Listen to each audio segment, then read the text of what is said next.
Boom, boom, boom, boom. A side, B side. What side are you on? Welcome back. A side, B side podcast. I didn't do my yoga today, so I got to get my, my Zen zone in somewhere. Must center. It's the A side, B side podcast. I'm Adam. He's Brooke. Wait, nope, Absolutely. that's backwards. No, wait, that's the importance of a name. We'll come back to that. All right. So this week, I love to update you on the watchings I've been doing. I'm still watching The View, which if you've not checked that out, it's the third episode that's all about the Nexium. Hold up. The View? The Vow. Excuse me. I'm sorry. The Vow. I mean, I'm not against The View. No, The Vow. But I don't feel like that's true crime unless we're talking about some of those outfits. No, The Vow. And that's like that Nexium organization, cult, whatever you want to call it, with Keith Raniere, and it was in the news a few years back. Ally Mack from Smallville was a part of it. Yeah. That got real weird real quick. Yeah, and now, like the first couple of episodes, like the first episode, they're kind of introducing it to you. The second episode, it gets a little weirder, and then this episode, it's freaky. It's like when you wade into the pool, like you don't want to get like too crazy right away, but then at some point you've just got to dive in and like have that shock of cold hit you. Oh, and that shock is hitting us. I'm telling you. Another show that I started, maybe I told you about this last week, but I really dug into it this week and I binged it. It's only 6 episodes. It's an HBO European show and it's called Be Foreigners. So I saw you posted about this on your Instagram or your Twitter or one of the many places that I stalk you for via social media. And I was like, what? Like, because I had never heard of it. Like, tell me more. Okay, so this show is so crazy. It's a Nordic show. And the premise is there's a time portal or something like that. A wormhole, a time hole in Oslo. And there's people from different time periods, 3 specific time periods that appear in the water in modern time. So you have the Stone Age, you have Norse people, and then people from the 19th century. And they pop up in present day Oslo, and you're following them trying to fit into modern day society, but also they call them the Be Foreigners or the Time Migrants. Wow, that is a lot of puns. Yeah, right? That's real punny. But one of the Be Foreigners joins the police force, and it's a cop, it's a detective show as well. Okay. But he's kind of using his old school knowledge. She. Sorry, that Look was at you, just assuming. So sexist. Totally. That I was wrong on that. So she is using her before knowledge. Yes, and she's from like the Viking age. They don't really say Viking; they say Norse. She's a Norseman. I feel like Viking, and maybe I'm wrong on this, but I feel like Viking is it's derogatory. It's like a passe nomenclature. Like we can't use that anymore. It's got some derogatory connotations with it. So now it's Norse. She's a Norseman or a Norse person, and it is. Once you get past having to read subtitles, if you watched Parasite, you can do it. Once you get past the subtitles, it's a really intensely good show. Like, I mean, honestly, I have subtitles on everything I watch. Me too. Because I feel like I catch more stuff. Like, even if I have the volume up, like, I want the subtitles on because there will be something that I miss, whether I'm listening or it's a sound in the background. And I feel like you get a little extra when you do it's like a cheat code. I am upset when I watch something and I can't have subtitles on.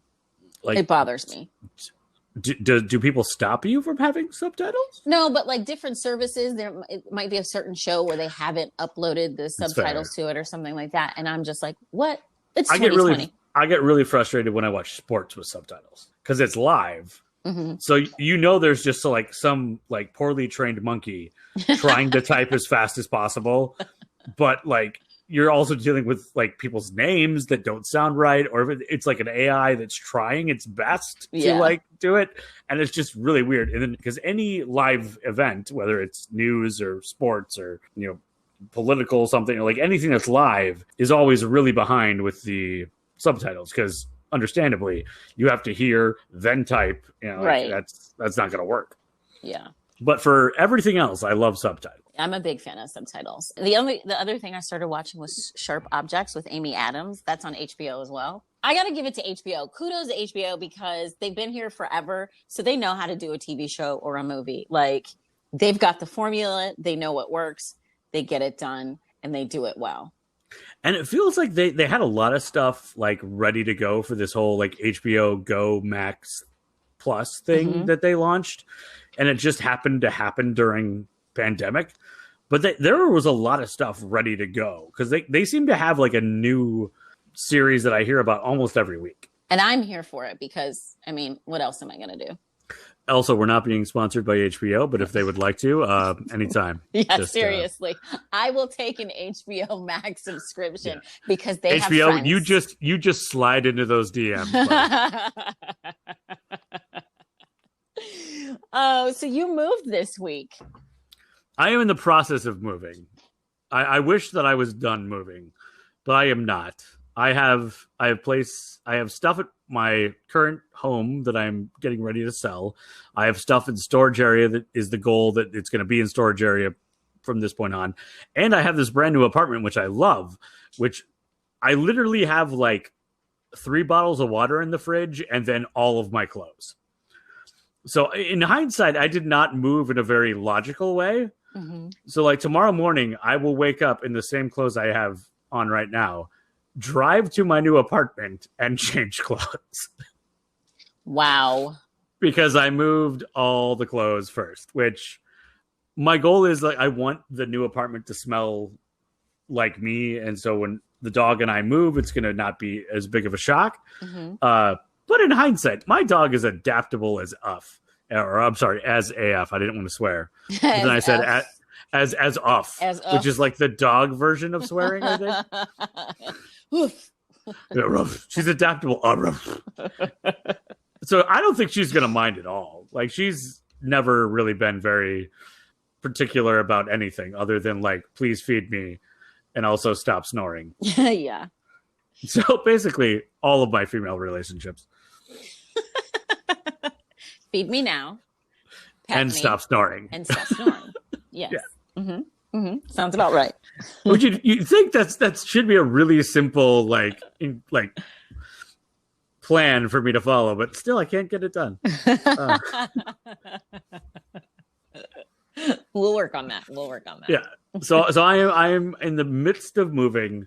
I have some stuff here, some stuff there, some stuff everywhere. It's like a really strange Dr. Seuss book where everything rhymes, but I don't have any idea what's going on. All right. So I guess we're going to wish you luck in your continued move. Yeah. No, I've got 2 weeks to get everything out of this house. That's my goal. Like, I've set a deadline. I want to have like everything out of here and clean. So we will see what the next 2 weeks bring. Before we jump into things, I have to say I am amazed and so thankful and so grateful for the new people that have joined on with us. It is, thank you. Like, wow. I mean, like I was looking, because I constantly stalk numbers. I know I don't know. That's just a thing I do. I stalk the numbers and see how many people have listened. And then I saw like this uptick and I was like, oh, they like us. They really like us. Oh my gosh. And I took total credit for it. I was like, well, clearly I evidently shared something. And then we find out that no, it wasn't you, Adam. But it's a team effort. The one thing I was like, I don't even know that there's anything Adam can say here that's not going to get him into trouble. So we're just going to like pause and pretend it didn't happen. But I will say the one thing that is very clear is that there is nothing so powerful as when someone listens to the podcast and shares it with somebody they know or on a group they're in, or like just even post like, hey, this is interesting, check it out. That is like the butterfly's wing that creates the wind that some day later turns into a tornado. If you say the wind beneath my wings, I am disconnecting you right now. I was going to sing it, but that's fine. Real quick, wear your mask. Of course, we've found recent news that it is as bad as we've been saying it is all along. So wear your mask. If you don't have one or if you need one, hey, we've got some on our website. And they're really nice and comfy, I would assume, because I haven't got mine yet. Yes, but they look soft. They're very soft. Like if I could touch them through the screen, I feel like there would be softness. They are so soft. And then of course the new one that was added just last week, it's the Only Psychos Don't Wear Masks. Yes. I'm very proud of that one. And I think we are going to find a good charity and donate a portion of the proceeds from some things too. Yeah, like maybe a charity that provides masks. Or, like autism awareness or fibroid awareness, because I have history with that, or the Humane Society, because we both have rescues. Mm-hmm. Absolutely. You really can't go wrong when you're picking a charity. You really cannot. You really cannot. So unless it's like the Home for Old Fascists or something. Is that a thing?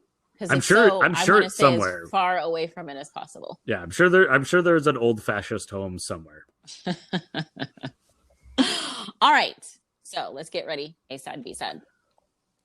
Have you ever thought to yourself, man, I sure would like to make a podcast. I've got so much to say about blank. Well, if you haven't heard about Anchor, you really should. It is the easiest way to make a podcast, and it's absolutely free. All right, I'm going to tell you why it's so easy. Okay, so with Anchor, there's creation tools that allows you to record and edit your podcast right from your phone or computer. Anchor will distribute your podcast for you so it can be heard on Spotify, Apple Podcasts, and many others. And you can even make money from your podcast with no minimum listenership. It's everything you need to make a podcast in one place. Trust me, I'm so excited about this. You can be too. Download the free Anchor app or go to Anchor FM to get started. All right, so it's my turn to start this week, Adam. It's the B-side. And I feel like I want to sing like Elton John's I'm Still Standing or Destiny's Child Survivor because, Adam, I think you'll really love this. This week we have a survivor story. See, I like that very much because usually someone dies in a murder story. So typically it's a murder podcast, so lots of people do tend to die, but this time not at all. Do you know how hard it is for me to not sing either of those songs when you mentioned it? Like, I know you really wanted to bust out that Elton. Still standing. But also Destiny's Child. Come on. You can't go wrong either way. This story I actually have to give credit to my mom for because I love, like, when I talk to my mom and I'm like, yeah, I've looked at this story and I've researched this story. And she's like, oh, I have got one for you. And she gave me the most vague details. Oh, I love that. It's like its own murder mystery. She couldn't remember a location or a name, but she remembered like something the policeman's wife said to him and another detail that we'll get to in the story. And that was it. You Sherlock Holmes that. I sure did. I was determined. But it was a great story. Like when she gave me the overview of the story, it was a great story. Which, like I said, she couldn't remember locations or names or even when it happened. So, Mom, I still love you. You gave me a great story, and I researched the heck out of it. And to be fair, like, that's not all that uncommon for witnesses. Everything that I've read is that, like, witnesses are kind of super unreliable. Mm-hmm. Like, they might remember one or two things vividly, but they're not going to be able to give you all the stuff you really need. Yeah. So you are, like, full-on Detective Brooke on this. Oh, I am totally desktop detective Brooke right here. Oh, I like that. Desktop detective. I'm sure. Is that a thing? It is now. We should trademark. You know what? That's going to be a new t-shirt. Desktop we already got a t-shirt. Yeah. Mouse pad. It also shows that I get my love of true crime completely honest because my mom and I talk about these stories all the time. All the time. All right. So this... Adam, you may have heard of this because you may have heard this story because it's kind of close to where you are in Minnesota. This actually happened in Wisconsin. Okay, hold up. If this is the story, so my dad mentioned that I had to tell you about a story. that happened in Wisconsin. Mm-hmm. And if it's the same story, this is going to be so weird. So I will hold until the end. And if it's the same story, our parents are really on the same wavelength. On the same wavelength, totally. It's like my dad literally told me about this story from Central Wisconsin that I should mention to you that you should look into. I can't wait to see if it's the same or not. All right. So first of all, let's talk about survival instinct. Mm-hmm. Survival instinct is something, of course, humans and animals have that in a dangerous situation that will prevent them from dying. So like almost an involuntary reaction. Yes. So that survival instinct kicks in. And for Teri Jendusa-Nicolai, that instinct was put to the test in the most unimaginable way. So Teri met David Larson when they were in college. And, you know, they kind of were friendly or whatever. And then they went their separate ways. And then years later, David resurfaced in a mutual friend circle. They reconnected. And when they reconnected, this time Teri thought to herself, I think I found the perfect man. He was a dream catch to her. He was attractive. He had a good job.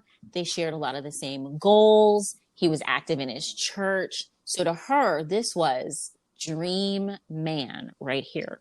This is like top number one bachelor candidate. Exactly. He also had a really good job as an air traffic controller, and he owned his own home. I mean, what more could you ask for, right? Yeah. I mean, that as a guy who's selling his house, I'm now slightly concerned, but okay.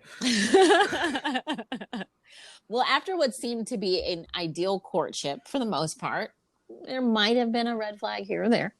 But in her mind, what seemed to be pretty ideal courtship, they married after about a year. They married in April of 1996. Well, it didn't take long at all for David's violent side to show. And when I say when I say not long at all, try the honeymoon. They were literally on their honeymoon when he just flipped on her. He flipped the script, and they got into what she thought was just a typical lover's quarrel. And David ended up hitting her several times in the head. The argument was over something so mundane, over what to wear. They were going on a hike, and she was wearing hiking clothes, and he wanted her to wear a bikini. And she's like, I'm not wearing a bikini on a hike. What are you, crazy? No. Yeah, that's a very poor choice for hiking. Yeah. So she's like, come on, let's go. And she goes to walk out the door, and he slams her head into the door, and he hits her in the head several times. Now, in most abusive relationships, the abuser kind of does that switch where he is abusive and then he sweetens you up and I'm sorry and I'll never do it again. Apologizes. It was a mistake. And yeah. Not David. Not at all. David told her, you'll do what I tell you to do because you're my wife and I'm the husband, and that's what the Bible says. So Teri is on her honeymoon, and she's like, what have I done? But she said she felt trapped. He had the plane tickets, the credit cards were in his name, and she felt really guilty because she's like, I just married this man. I can't leave him and divorce him. We literally just got married. So she stuck it out. She thought maybe he would change, and she stayed around. They started a family pretty quickly. Amanda, their oldest, was born in 1997. Now remember, they married in 1996, and then Holly was born 2 years later in 1999. Mm. Well, the abuse continued. Teri said David would yell at her if the window curtains were out of place or if the towels weren't folded a certain way. And David insisted that Teri keep the door open when she was like showering or using the bathroom. She had no privacy. She had no say in anything. It's Teri's. Mm-hmm. That's just a bad idea from a moisture standpoint. It's a bad idea from a whole lot of standpoints. You don't want now you're just getting steam the entire house. Well, another unforgettable incident was when David picked a fight over dinner. Teri was making spaghetti dinner, and she had all of the ingredients out on the counter, which, most people tend to do. When you're cooking, you get the ingredients ready. And she said David came into the kitchen and demanded that she put away a package of noodles before they, quote, went bad. And she's like, do you want to eat dinner or not? They're dry noodles. And that's not how noodles work. Exactly. Dude, have you ever seen a pack of noodles? What is wrong with you? This isn't. Probably hadn't. a carton of milk that's going to spoil. It's dry freaking noodles. So I kind of want to punch him in his face anyway. But so he responded, it didn't matter if they were dry noodles or not. Whatever he said, it didn't matter if it made sense. She was to do what he said, period, point blank. So the argument escalated and Teri found herself running down the basement stairs. She had no place to go. David had installed locks on the inside of the doors that only his key could open. And she said to herself, I'm 30 years old and I'm sitting on a box in my basement hiding from my husband. What the hell am I doing? Mom, those were her words, because my mom listens to the podcast. So I'm just saying, Mom, those were her words. Yeah. Of course, everybody on the outside. We have to quote them. So, but we're sorry we used the bad words. Right. So, of course, to everybody on the outside, they seem like the perfect, happy family. But, you know, on the inside, Teri is really fighting the struggle. And people always question the victim. Why did you stay? And Teri said she stayed because she hoped you would change. Of course, like abusive relationships, several police incidences, you know, where police had to come. And so there were several calls where they were able to document the abuse. And Teri said that David's volatile nature was having an impact on her daughters. She said that one day he was yelling at her and then he turned and he started yelling at their oldest. And she said, I can't stay. I can't do this. You know, it's one thing to do this to me, but I will not allow him to do this to my children. So she made the decision to leave David in November of 1999 and she filed for divorce. So Teri has a friend named Jan and Jan took Teri to a women's shelter. Well, after Teri left, David showed up at Jan's house looking for Teri, and he says, I took a vow till death do us part, and I mean to keep my vows. Whew. That is like an 80s action movie line. That is some scary and also not very inventive crap. No, but it's very scary in that situation. It's very scary. You know? And Jan said, Teri, I need you to be careful because something is not right with him. So David, of course, delayed the legal process for years until January of 2001, when a judge finally declared that there was no more delays and Teri was awarded her divorce, but they were also awarded joint custody. Teri was seeking sole custody because, you know, she's like, this man's abusive. He's volatile. Of the violence. But the court saw a caring, loving father, and so they were awarded joint custody, which meant that she still had to deal with him on like a weekly basis. Right. So the relationship will continue. Exactly. In some way, shape, or form. Right. So they divorced on January 31st of 2001, and David was in the courtroom. He's crying. He's a mess. And he walks up to Teri and he says, you're going to regret this. Mm-hmm. So like I mentioned, it was joint custody, and that meant, you know, they had to have regular close contact. And David was still very verbally abusive. He got physical a time or two. So that forced Teri to say, look, we've got to meet in public places. They would meet at like a McDonald's or a hardware store or whatever. And, you know, she even called the police and she filed for a protective order against him. Which is really complicated when you have joint custody. Yes. So that was another thing that now they were going to have to go to court for because she's fighting for this protective order. Mm-hmm. So in the meantime, Teri is able to somehow build a new life. She meets a new man in her church choir named Nicolai, and they fall in love. He loves her daughters like they're her own, and they get married in October of 2003. So life seems to be going really well for Teri. On January 31st of 2004, the third anniversary of their divorce, David asks Teri to pick the girls up from his house. And she didn't want to, but, you know, she's like, look, we've got a big day ahead of us. They had a birthday party they were supposed to go to. She needed to take them shopping, you know, and get to the party. And then Teri and her husband had just gotten some good news and they wanted to share it with the kids. So she's like, okay, fine. So she gets to David's house. And at first he says the kids aren't ready. And then he says, okay, well, they're hiding and they want you to come in and find them. And Teri was like, let me back up. So Nick even offered to go with Teri to pick up the kids. And she told him no, because about 2 weeks before, he had gone with Teri to pick up the kids. And David he just threw a fit. He's yelling at her. Yeah. He's screaming at her. It's in front of the kids. He's just making this huge scene. I don't bring my girlfriend to your house. I bring her to my house. You know, and here it is 3 years later. She's married to this man.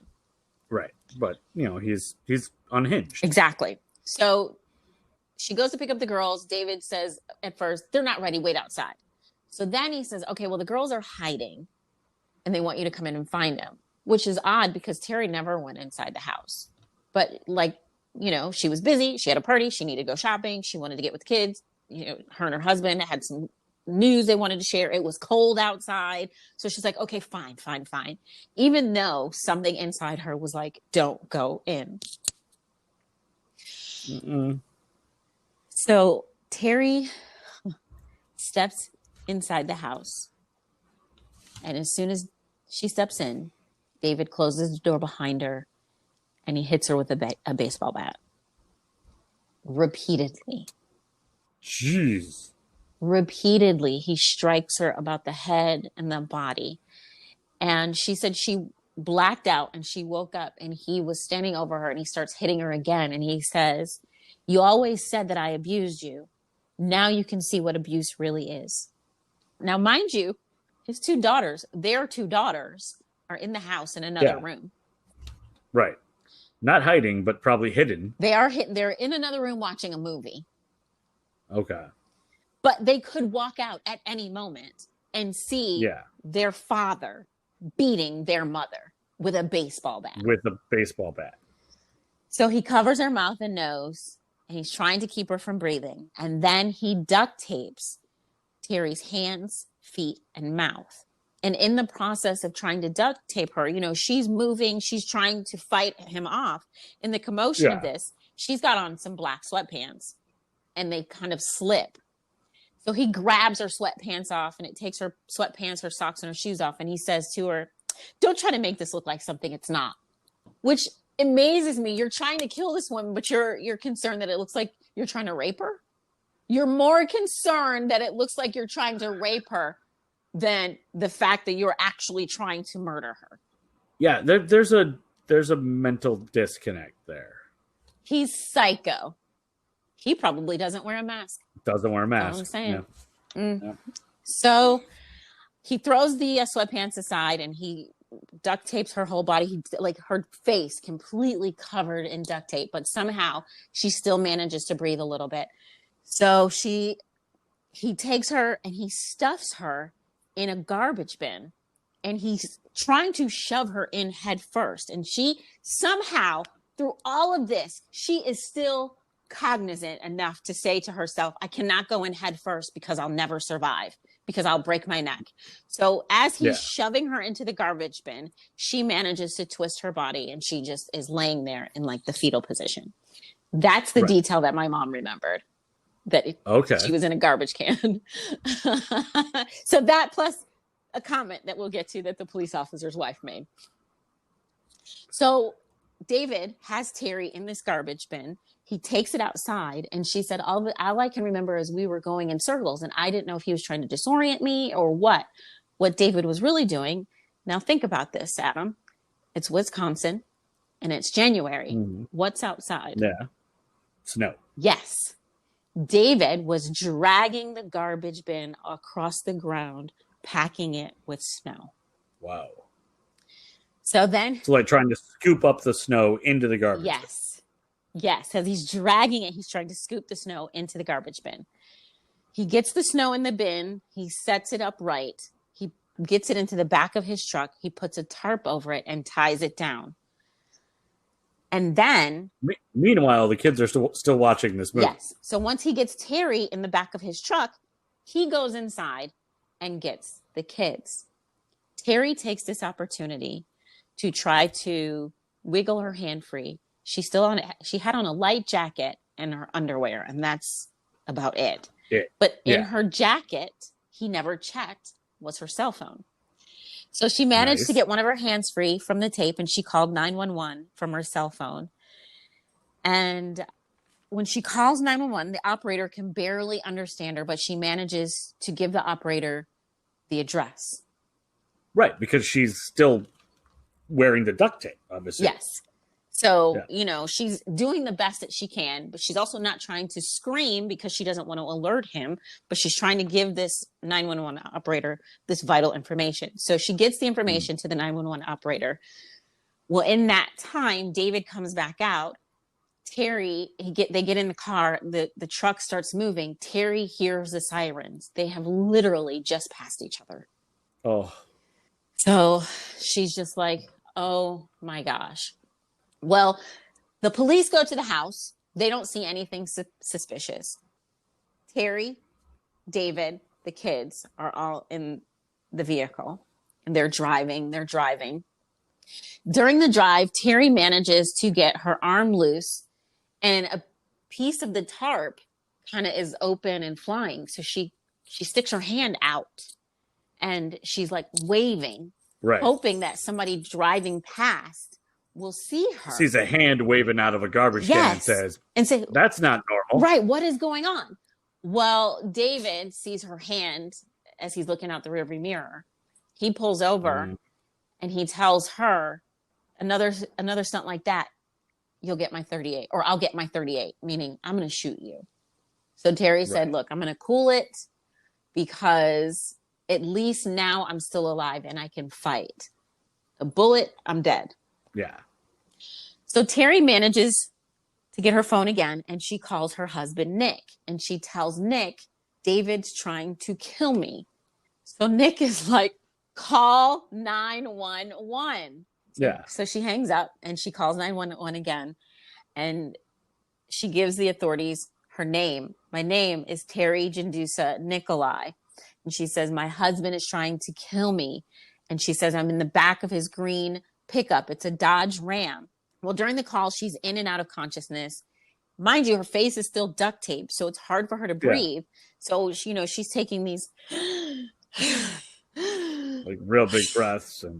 And this freaking 911 operator says, are you going to talk to me? Or are you just going to breathe deep?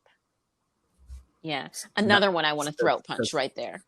Why not a great look, 911 operator. Right. Why are you a 911 operator with that attitude? Get out of here. No. Like if someone's struggling to breathe, maybe that's a sign.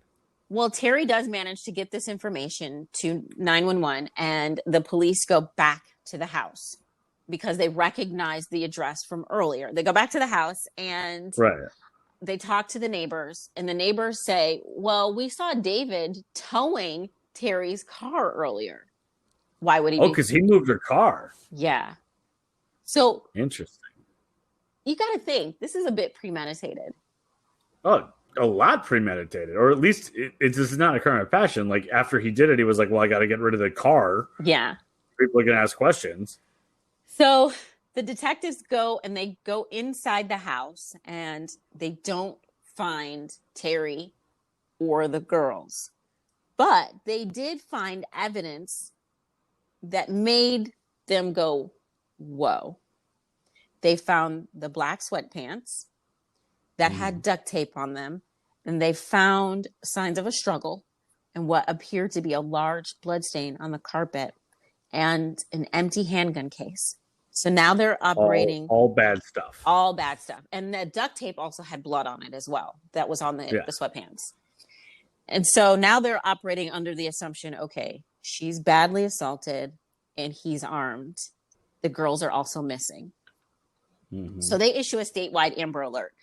Nearly 100 law enforcement officers set out looking for them. Volunteers who'd never even met Teri spent the afternoon driving around. They're looking in unfinished neighborhoods, searching unfinished basements of houses, looking for any sign of Teri and the girls. In the meantime, David pulls into a public storage facility in Wheeling, Illinois, which is about 40 miles south of Racine, Wisconsin. Okay. He takes Teri out of the back of the truck, puts her into a storage unit. He piles boxes on top of her. He puts the garbage lid on top of the bin, and then he puts boxes on top of it and leaves her in the storage bin. Then he takes the girls and he drops them off at the babysitter / girlfriend's house. People say babysitter, but Teri has said his girlfriend. And then in interviews, he said his girlfriend too. So his girlfriend of the time. There's a weird not working relationship there. The way that Teri kind of worded this in an interview, she said his girlfriend of the time. So it kind of implies that maybe he was going through women. I don't know, but whatever. Well, like you said, he had a good job. He was, moderately attractive. So it's not a horrible idea that he would have a girlfriend. Yeah. Be dating. So he drops the girls off and he goes to work at the airport as the air traffic controller. Unfortunately, the Amber Alert results in no lead. So the police decide they're going to go meet David at his job. Side note, one of the police detectives, Detective Chris Schmaling, said it was so cold when he first got to work that he had to run inside the police station from his car, which about that bitter cold being in Minnesota. Oh yeah, no, that's like a thing. Like my dog will be like, you know what? I'll hold it for a month. I don't need to go out there. It's fine. It's like, what's this toilet thing you use? Let's talk about it. Right, and I mean, I'm from Buffalo, and it gets real, like it gets cold. So that's why they developed the wings to keep you warm in the winter. Of course, duh. You need that spice. Duh. So keep this in mind. She's going through this entire ordeal. She's got on a light jacket and her underwear in the middle of a Wisconsin winter. Right. And she's in a garbage bin. Not like it's insulated. Full of snow. Right. Exactly. So they show up to David's job. There's no sign of Teri and the girls. And the officers tell David, Teri's missing. He kind of acts concerned, even a little distraught. Oh, really? Oh. So they're like, hey, can you come down to the police station with us? And of course he's like, yeah, sure. Because he's a cocky SOB and he thinks he's gotten away with murder. Yeah. Or at least attempted murder because he doesn't know she's dead yet. He doesn't know, but he's assuming because I think the average person would be like, who's going to survive this? Yeah, no, that's a lot. So the detectives on the case, Detective Chris Smalling and Thomas Naus, spent 6.5 hours questioning David. First, he tells detectives that Teri never showed up to pick up the girls. And that's also what he told his daughters. He's like, see, your mom doesn't care about you like I do. She never even showed up. But of course, the girls never knew she was there. They never heard her. They didn't know she came to the door. No. They were watching a movie and just kind of chilling out. So he tells them, she never came. So I dropped my girls off at my girlfriend's house and then I came to work. So the Detective Schmaling is like pleading with David, look, I need you to tell me what's going on. Like, we got to find Teri. Do you have any information on her at all? They're like, time is of the essence. Please, David, like, please. So first David goes on this rant about Teri and how she's a horrible person and she doesn't care about the kids. And he says, you know what? We have an unwritten rule. She never comes in my house and I never go into hers, and we never break that rule. And Detective Schmaling says, oh, is that so? And he drops the bomb. He says, that's funny because we went in your house and we found women's sweatpants with blood all over them. He said, oh, and by the way, you got blood all over your pants. So David gets a little nervous and then he's like, oh, yeah, okay, yeah, David. Yeah, Teri came over and she tried to attack me with a baseball bat with her pants around her ankles. And I grabbed the duct tape. I hit her with a baseball bat in self-defense and I grabbed the duct tape, but I can't remember why. The rest is real blurry. And he just keeps going on like that. I don't remember. I grabbed the duct tape. I remember that, but I don't know what else happened. And he does that for a long time. And then he demands a break so he can take a nap because he's tired. Legally, if the accused or the suspect or the witness or whatever we want to call him asks for a break, they have to give it to him. But they had gathered enough evidence on him that they were able to detain him. So they decided, okay, look, we're gonna pause. We'll reconvene in the morning. So Detective Schmaling goes home. And as he's getting ready for bed, his wife says, yeah, I know what case you're working on. Did you find her? And he says, no. She says, So what are you doing here? Get back out there. I love this woman. I love this woman, okay? What are you doing here? Get back out there, I love it. So he couldn't sleep that night. So he says he showered, went back to work, and he's like looking through the evidence. He's looking for anything. And back to Teri in the storage unit. She's still fighting for her life. At some point, her phone rang. David heard it and took it. So now she has no phone. Mm-hmm. She managed to push the lid off the garbage bin just a little bit to get some air in. But again, it's midwinter Wisconsin, so it's freezing. Overnight temperatures were barely above zero. Yeah. And she had no shoes, no pants, no socks. She's freezing, okay? Still really cold. Yeah. So the next morning, Detective Schmaling continues his investigation, his interrogation of David. While he's doing this, another investigator is going through David's wallet. And in the wallet, he finds a business card for a public storage facility that's about a mile away from the airport where David worked. So the investigator is like, why would he have a storage unit? Like, he had rental properties, but he was like, what is he doing with a storage facility card? Yeah. So he calls the facility and he says, hey, look, do you have a client named David Larson? And, the guy at the facility types in the computer, yeah, we sure do. So the investigator says, has he been there within the last 24 hours? Because you have to use a code to get in and out. Has he punched his code in? And the employee says, yeah, actually he has. And he came in and he's gone. And there was about a 20-minute time gap in between. So the investigator says, I need you to go to his unit and look around to see if you can hear or see anything out of the ordinary. So he says, put me on hold and go. So the employee puts him on hold. He runs to the unit and he hears Teri's muffled cries. So he runs back to the phone and he was like, I hear something that sounds like muffled crying. The investigator says, hang up, call 911. So get her out. Get her out, right. So he calls 911 and they are there in an instant. They break the lock and they're looking around. Now Teri hears commotion. She thinks David's back. So she stops talking. Oh, she gets quiet. She gets real quiet because she's like, I don't want him to hear me. I want him to think I'm dead. I don't want him to kill me. So she gets quiet and the police are calling out to her. And finally, they're like, it's the police. Teri, where are you? Because they're thinking maybe we're in the wrong unit. Teri, we're here to help you. It's the police. We're here.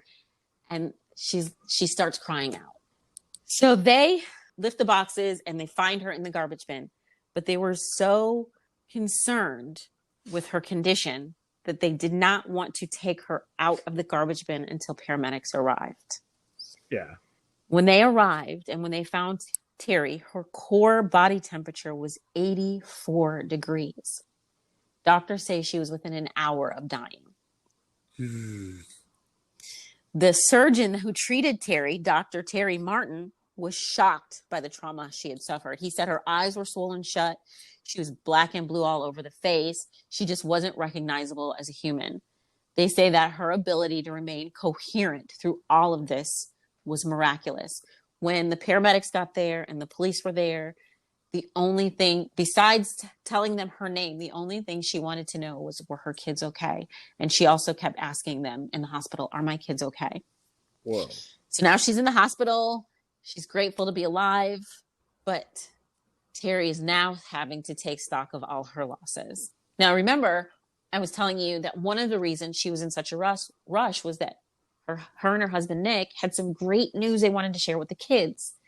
Oh, no. The night before the attack, Teri and Nick found out they were expecting. And of course, as a result of all of the trauma from the attack, she miscarried. Yeah. She also learned that she suffered frostbite and had to have surgery to remove all 10 of her toes. All 10 of her toes? All of her toes. She lost all of her toes. There was a while where doctors thought she would lose one of her hands, but in time, it came back and everything is okay, but she did lose all of her toes. Detective Schmaling said in an interview when he first saw Teri, he saw what he thought was black socks on her feet. And he's like, wait, I remember back at the house, there were socks. And he was like, that's not socks. Oh, that's her feet. That's how frostbitten and necrotic her feet were when they found her. Good God. 5 weeks into her hospital stay, Teri was awarded sole custody. It took 5 weeks. 5 weeks. You know, it's a speedy process. No. Detective, scheme of things, I guess. But. Yeah. Detective Schmalling said in an interview, he said, reflecting on the location of the storage unit, David was an air traffic controller. He could look out the window and see the storage facility. And from his tower, he would know she was either suffering or she was dead. Wow. Teri spent almost 7 weeks in the hospital undergoing 10 different operations. And even after going home, she had to be in her wheelchair for several more weeks. She said at first she was really pissed off because she's no longer able to jog. And for a while, she couldn't even go up the stairs at night to kiss her kids in. But then she, stopped and she thought about it, and she's just grateful to be alive. And her girls are alive. And she said, and I don't have to see him again.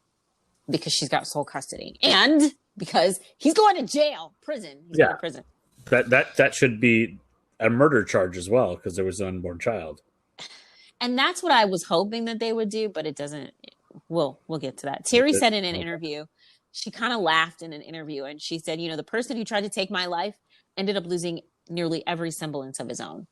Haha, gotcha, boom. That's a really amazing ability to not be angry you lost 10 toes. This woman is so freaking amazing. Like, I can't even imagine. She is a boss. She's a bab. She's a boss AB. Because I don't want my mom yelling at me. But no, that's right. I don't want your mom yelling at me either. Yeah. So she's a bab. She's a bab. She's a boss AB. Beep, beep, beep, beep. Right. On August 16th of 2005, David Larson was sentenced to 35 years in prison for attempted first-degree intentional homicide. And then in 2008, he was convicted in federal court for kidnapping and interstate domestic violence, and he was sentenced to life in prison. A few years after the attack and the abduction, Teri and Nick welcomed a son who's now 12. His name is Ben, and when asked how she found the strength to endure, Teri quotes Nancy Reagan, "A woman is like a tea bag, only in hot water do you realize how strong she is." Nearly four... That's a hell of a line. Yeah. And that's a good line. Man, she found out she was so strong. She is... about 4.5 years after Teri's abduction, a judge awarded her more than $3 million in a civil case against David. And she said, I know I'll never see most of that money, but she said it sends a message. The judgment included $1 million for past and future pain and suffering, $500,000 for emotional distress, $1.5 million in punitive damages, $379,699.92. I mean, because why round up? Whatever. Yeah, just be specific. For past and future medical costs. The judge also awarded her current husband, whose name is actually David Nicolai, but he goes by Nick, $200,000. I can understand why. The judge awarded him $200,000, and each of the two daughters got $50,000 each. Theoretically. In March of 2017, dude in jail ain't making any money. No, he had a couple $100,000 in the bank that his trust or estate, was managing, but he's still not going to be able to give them $3 million. In March of 2017, Teri's story aired as the premiere episode of Oxygen's female-focused true crime series, 3 Days to Live. The show's title comes from the statistic that for every hour after a woman is abducted, the chances of finding her alive diminishes greatly within the first 72 hours. Teri's story was also featured on ABC's 2020 In an Instant Left for Dead, which I watched, and Surviving Evil. The episode is titled Out of Control. Man. In the 16 years since this harrowing event, Teri's been instrumental in helping to draft laws that prevent domestic violence victims, protect domestic violence. I hope they protect domestic violence victims, like Wisconsin's SAFE Act, which takes guns out of the hands of abusers. Right. The 2014 law gives more authority to sheriffs who previously couldn't take abusers' firearms without a warrant. Teri is also the chair of Marcy's Law for Wisconsin, which gives victims equal footing in the justice system. It's a part of a nationwide effort which is founded by a California billionaire to add Marsy's Law to every state constitution. Since 2017, Marsy's Law for Wisconsin has spent more than $1.5 million lobbying lawmakers to change the Constitution. Now, Adam, I know you love the minutia, so I'm going to tell you Marsy's Law is named after Marcy Ann Nichols. She was a beautiful, vibrant University of California, Santa Barbara student who was stalked and killed by her ex-boyfriend in 1983 at the age of 21. Only 1 week after her murder and on the way home from her funeral, her family stopped at a market to pick up a loaf of bread. And in the checkout line, Marcy's mom, Marcella, was confronted by her daughter's murderer. The family had no idea he was even out. They had received no notification from the judicial system that he'd been released on bail. So just days after her murder and the day of her funeral, they come face to face with this man. It took 2 years before he was brought to justice. And this is a very typical experience for victims, for family members of murder victims. They have to endure seeing these people. So, and the really bad thing about it is there wasn't at the time a lot of laws protecting the victim's family, but there was more than 20 individual rights spelled out in the Constitution for the criminals themselves, while the family had none. So the Marsy's Law Initiative began in California, and it was led and sponsored by Marcy's brother, Dr. Henry T. Nichols III. And it passed in November of 2008. Marsy's Law became the strongest, most comprehensive constitutional victims' right law in the U.S., and it put California at the forefront of national victims' rights, the National Victim Rights Movement. You can get more information at marcyslaw.us. Unfortunately, Kentucky is one of 15 states that does not provide crime victims with constitutional level of protections. And Adam, Minnesota also does not have a victims' right amendment to its constitution. And I don't mean to put you on the spot here, but so we're talking about this case in Wisconsin. I'm assuming it probably still does not. No, it has passed. That's what Teri fought for, and it passed in 2017. And not only is it in Wisconsin, it's also California, Florida, Georgia, Illinois, Nevada, North Carolina, North Dakota, Ohio, Oklahoma, and South Dakota are the states that do have this. But that's a small selection of states when you consider we got 50.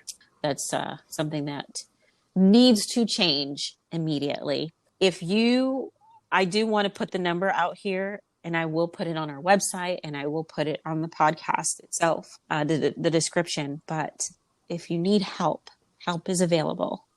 And the domestic violence hotline is 1-800-799-7233. And if you have to call, and if you have to disguise it and pretend you're ordering a pizza, they know that. They're trained for They're trained for that. You know, if you need to call 911 and do that and then call, there is help out there. So I just want to, like I said, I will put that phone number on our website and on our podcast description. But that is the amazing survival story of Teri Jendusa-Nicolai. It is now time for the A-side, which is where I talk about media, music, and weird stories from my childhood. This is like therapy, except for 4 people, because I can't afford real therapy. This is like our woo-saw from that last one. Yeah, this is going to be a very different feel, and it starts off very differently. So as we know, we've talked a little bit about the fact that I am packing up my entire life and moving it to various locations and going through years and years of history. And I still have CDs. I know, it's weird. The guy who has an entire VHS collection still owns CDs. Who'd think that was coming? By the way, side note, did you ever officially count? No, I am in the middle of trying to figure out everything. I will.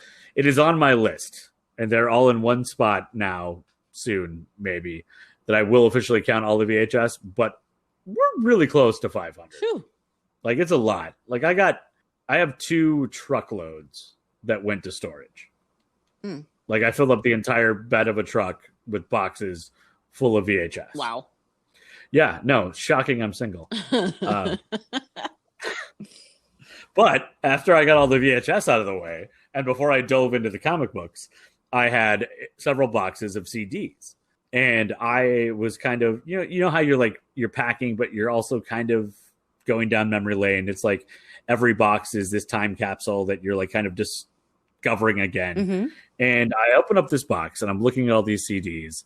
And these are all CDs that I have had for years, but I've also like downloaded them onto Spotify, or when I had iTunes that I used a lot, I would put the CD in and like prove that I owned it and like it's digitally. So I have it available. So I haven't really opened these boxes in years. And I stumbled upon a CD that made me think about the power of names, and especially band names. Names are always powerful. I mean, anybody who's read Harry Potter knows that like you're not supposed to say that one guy's name because it gives it power. And I think there is a lot of power that comes with names. I have always tried to change my name.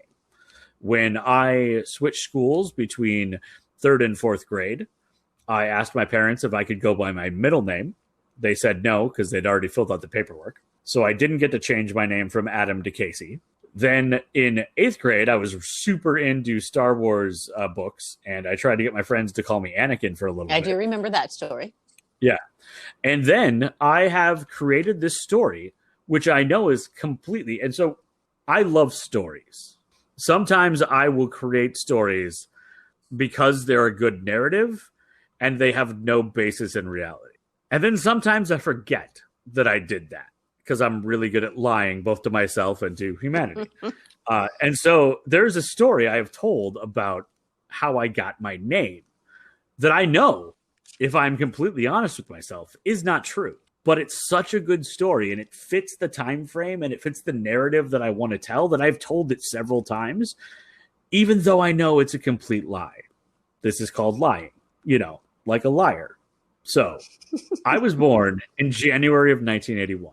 My mother is a big Kansas City. Well, she's not big. She was a Kansas City Royals fan. She grew up in Kansas City, and my grandfather was a huge Royals fan. Mm-hmm. In 1980, George Brett, who I knew was one of my mother's favorite players, almost hit 400.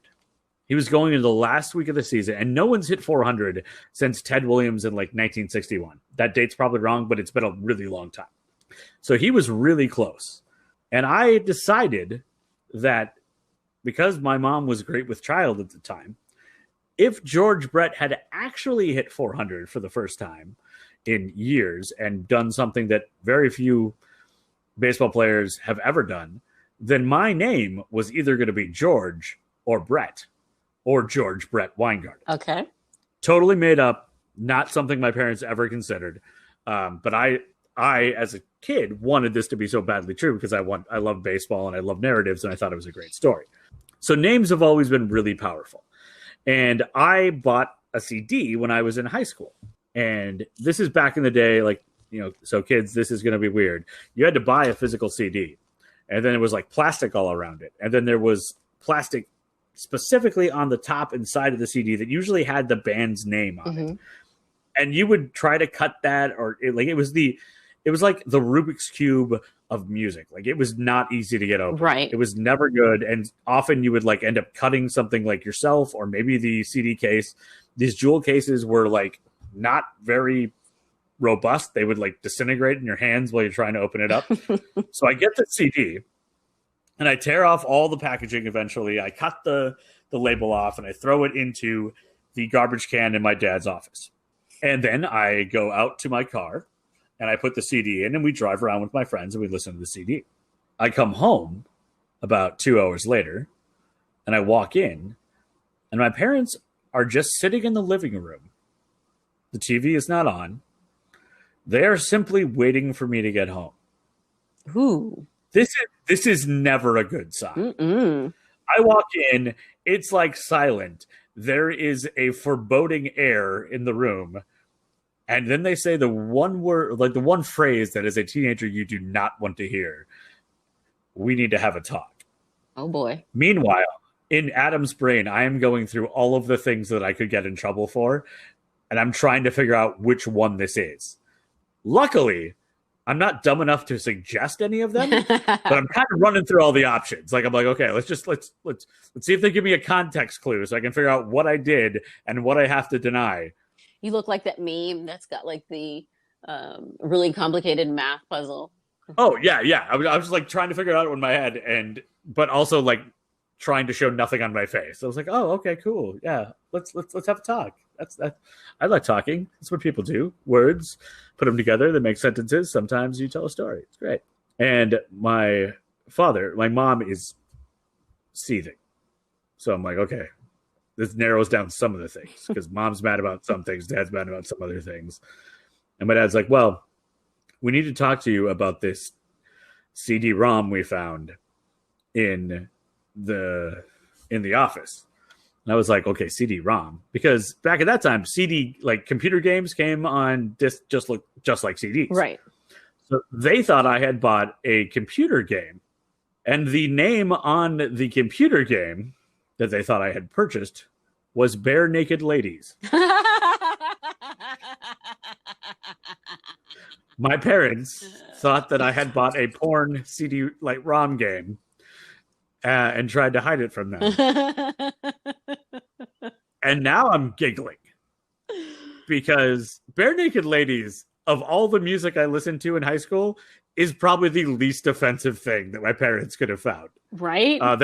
They're Canadians. They're very silly and funny, and I played it for my parents. They actually kind of liked it. But I was like, okay, here's the thing, Dad. It's all about the name. If you see a marquee that says Bare Naked Ladies performing live, you're probably going to get some dudes to show up at that show. Right. And they're everything but. And they're everything up. They're Canadian dudes that should probably never be naked. I say that being a oddly Canadian dude myself. In a stereotype.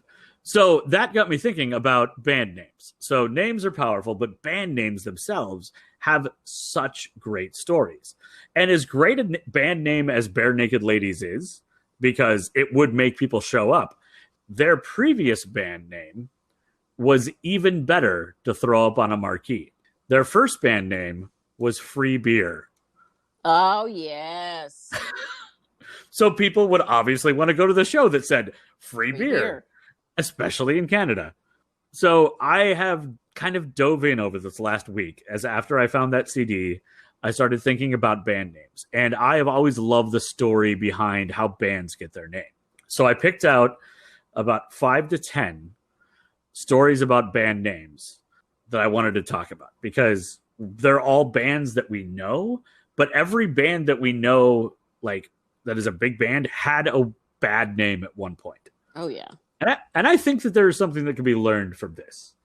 If some of the greatest bands in history can have really horrible names and then figure it out, or they pick their name completely by accident, that I think is could be a little bit comforting for everybody. So we've got the Bare Naked Ladies. Another one that I love is I went to high school in the late 90s, so very much alt rock was my life experience. And there was a band called Better Than Ezra. Oh, yeah.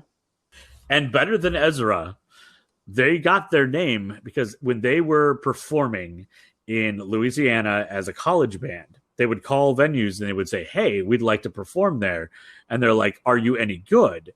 And there was a local band called Ezra. So all they would say is, we're better than Ezra. And that's how they got gigs as a college band. And it worked out because no one's ever heard of Ezra, but they've heard of Better Than Ezra if you're into the whole alt-rock scene. Another one of my favorite ones, and this one gets, this is a delicate wicket because this could go a lot sideways, is the band Pearl Jam. Like, there have been so many rumors about how they got to that name. The official one that they've gone with was that Eddie Vedder's grandmother Pearl would make this jam, and that's how they decided that they wanted that. Pearl Jam could also be a euphemism for something else. Mm-hmm. So look it up on Google. Yeah, just Google that. Everyone but Brooke's mom. Yes, please. Mom, don't look it up. A lot of band names have that sort of double entendre, like wink winks thing going on.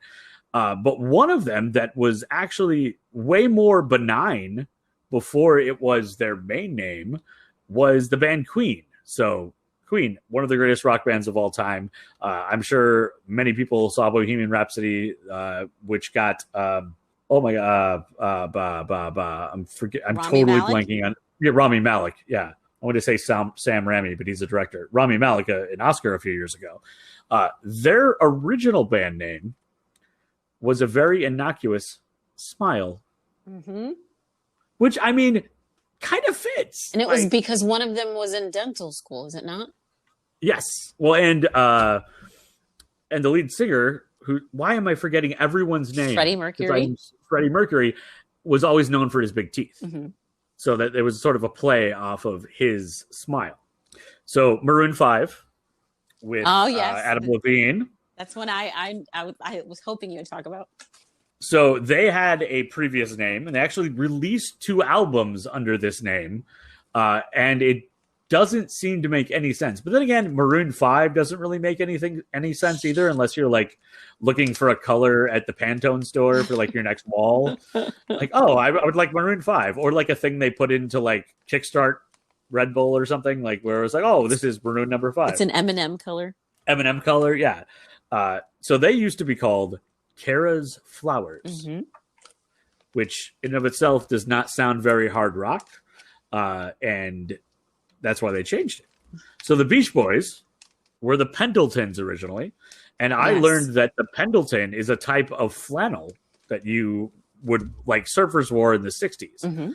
But they were like, hey, you guys are singing all these songs about surfing, but your name's the Pendletons, and that doesn't really, like, most people don't know that that's a flannel. So we're just going to make this real simple, and you guys are going to be the Beach Boys. Round, round, get around. Green? I get around. Sorry. No. Green Day, which, again, late 90s, sort of alt-rock, punk. One of the, like, my parents probably, if they had known I was listening to Doki when I was in 7th grade on school field trips, they would have been way more concerned about that than the Bare Naked Ladies. Did you really call it Doki? Because all these years I always thought it was called something different. Well, I don't know. Maybe I'm pronouncing it incorrectly. Was it Dookie? Yeah. Oh, maybe Doki Dookie. It was the first album from Green Day, but it could have been the first album from Sweet Children. Oh my. Yeah, that was their original name. And then they had to change it because there was another California punk band called Sweet Baby. And that's a little bit too much. Why are all punk bands in the late 80s, early 90s in California naming themselves after children? That's very weird. I don't know. That is weird.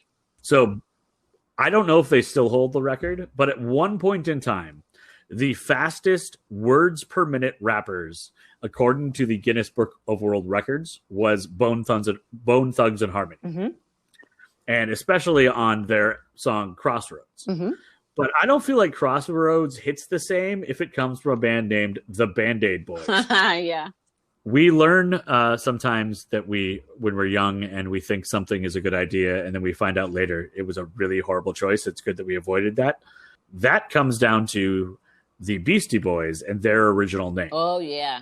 This, granted, it was the late 80s. It was a different time. But they originally called themselves, this is 3 white dudes from New York, the Young Aborigines. That was a good choice to change that, because that wasn't really going to fly.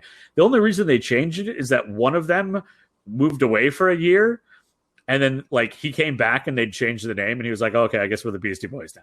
Which, I mean, we've all been in friendships like that. Like that one guy leaves and everybody decides we're going to change the name. Another of the greatest, I would say, like a little bit R&B, a lot of soul, kind of funk. It was the 70s. It was Earth, Wind, and Fire, which in and of itself, I think is a pretty great band name because they were a lot of different things. Their original name was not nearly as impressive, nor as grandiose, nor as awe-inspiring. It was the Salty Peppers. Which, I mean... Sounds like a bad dinner. Oh, man. Yeah. Those salty peppers, they really... Oh, those salty peppers really got to me. Yeah. Got heartburn now. Upset stomach. Need some Pepto. I almost broke into the song from Upset stomach commercial. I was like so close. I was like, no, not gonna do it. Not gonna do it. But I think one of my favorite. So I'm going to end with my top two, and then the worst first band name ever, which that band I didn't hate until I realized what their original name was, and then I like kind of went everyone else with hating them. But before that, two great horrible band names for really good bands. So can you imagine listening to Tony Flo and the Miraculous Majestic Masters of Mayhem? That's the Red Hot Chili Peppers, isn't it? It is. That was their original attempt at a name. And horrible. They have a really interesting band history. Like they were way more like rap metal, like really kind of hardcore. Then they turned into a pop band as they grew older. But some of their early stuff is just really more like System of a Down, like just aggressive stuff. So if you have never listened to any early Red Hot Chili Peppers, we're talking like their teenagers, 80s Red Hot Chili Peppers. That's a really hard word to say. They would have been great as the Salty Peppers. Yeah, they would have been they could have been the Salty Peppers. But not Tony Flo and the Majestic Masters of Mayhem. Which, I mean, honestly sounds like a 1980s sci-fi movie that I would have watched. Friday nights when Elvira would host those scary movies. Oh, yeah. Another one, and this one is arguably one of the greatest bands of all time, depending on who you talk to. But Led Zeppelin got their name because they were insulted by the drummer from The Who, who they invited to play with them one time. And he was like, this isn't going to work. It's such a weird sound. This is going to go over like a lead balloon. Mm-hmm. And so they took that and owned it and said, we are Led Zeppelin.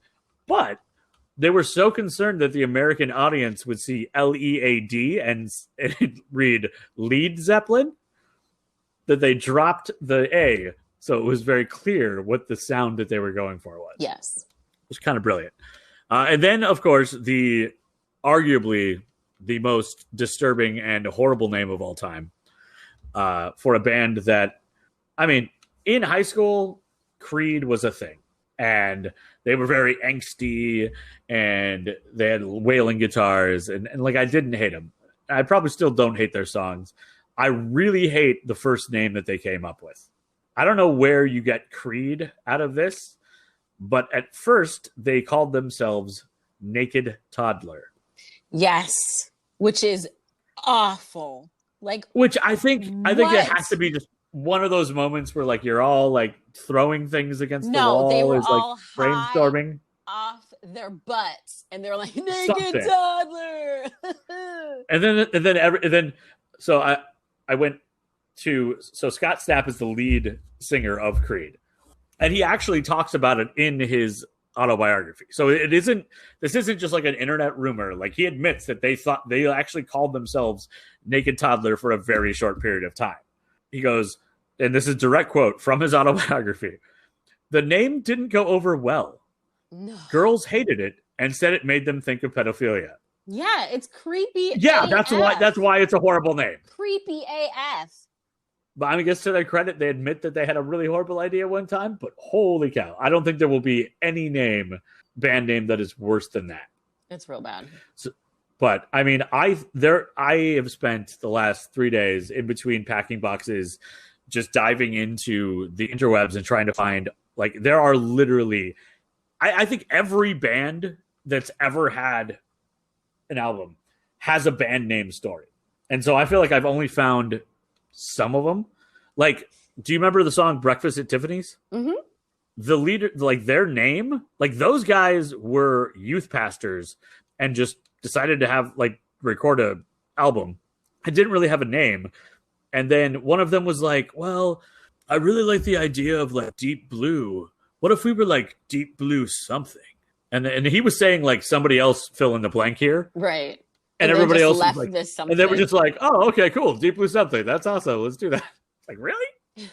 So I would encourage, like, I know there are so many more stories that I have not found because, like, you literally, if you start doing, like, this is one of those, like, black holes. Like, you go in and you will lose yourself. So if anybody who is listening has a great band name story that they have heard or that they want to share, please send me a message, because I feel like I'm getting a little addicted, because I could literally go on for an entire hour. This could be a whole episode of just band names and how changed that and how different they are and how like they had really horrible names. Like, so evidently the Beatles really loved Buddy Holly and the Crickets. So that's why they picked the Beatles, because they were trying to do an homage to Buddy Holly and the Crickets. Ah. The Rolling Stones, they like one of their guys was on like the phone or something, and he just looked and saw a book about a Rolling Stone and just like said, that's our name. It is just crazy how often it is just complete happenstance. And like there was that whole series of time in the like 70s and 80s where bands would just like have city names like Boston, Chicago, Kansas. And like often it really wasn't where they were from. Yeah. Like they had like some like random connection to it, but it was like Chicago started out as like Chicago Transit Authority, and then like it didn't fit on the album. So they just became Chicago. And like Motley Crue, like literally somebody said, "Hey, that looks like a Motley Crue." And they're like, "Yeah, put an umlaut on that." Yes. I mean, of course you look like a Motley Crue. You guys haven't like showered in months. Yeah, I think it was Tommy Lee that said that. I wouldn't be surprised. I missed the series that came out last year. Mm-hmm. Did you see that? The Motley Crue series? I did. I think it was on Netflix. On Netflix, yeah. It was just a movie. Yeah, okay, movie. I totally missed it. So, but I heard good things. So, band names, the power of a name. If you've got a favorite story, send it to us so we can talk about it. And because I'm falling into a deep hole, and I'm going to keep looking these things up. Dig yourself out, Adam. Dig out. I'll just keep going and get to the other side. Break on through the other side, which was a Doors song, which was evidently based off an Aldous Huxley novel. Now that I did not know. Yeah, but I do love that song. Yeah, so like the Doors was like a Aldous Huxley. I think he did, which is like now on. I think he did Brave New World, didn't he? It broke up. I was just trying to make sure that's what you said. Yeah, Brave New World. But if this was one of his other books, and that's where they got their name from, which you knew. Look, we are getting all kinds of knowledge. If we ever go on Jeopardy, boom. Oh no! If I ever go on Jeopardy, I'm gonna vapor lock so hard, like it's gonna be like, he plays a British spy. His moniker is 007. What is his first name? And I'll be like, Aldous. Bill? Is it Bill? It's Bill. It's Bill, right? Yeah. Who is Bill? Bond. I didn't even answer in the form of a question. That's actually what I would do. I'd know the answer, but I would just say like, James. And they'd be like, you have to answer in the form of a question. And I'd be like, who's that man? He's a bad mother. Shut your mouth. Just talking about Shaft.